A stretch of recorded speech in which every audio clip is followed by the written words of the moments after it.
Selon les données du Programme national de lutte contre le paludisme, plus de 2,9 millions de cas de malaria ont été enregistrés au Cameroun en 2025.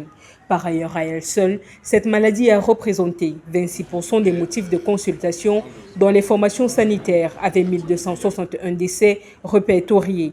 Des chiffres, s'ils sont meilleurs que ceux de 2024, ne retirent pas le Cameroun de la liste des 11 pays les plus touchés par le paludisme dans le monde.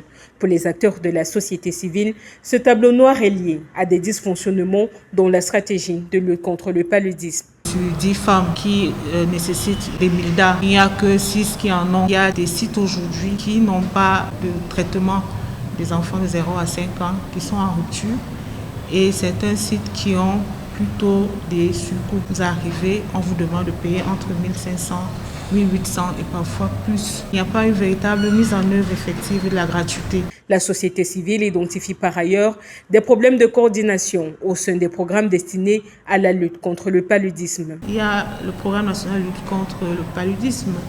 C'est un programme qui a été mis sur pied à dessein. Donc, il y a toute une coordination.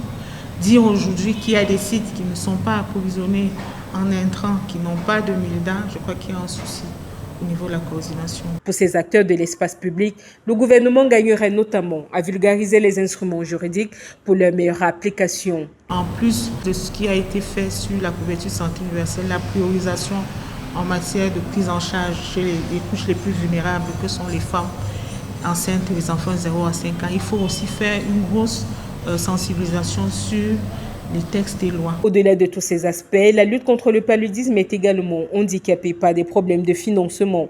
La diminution de l'aide américaine et du Fonds mondial met en péril de nombreuses interventions.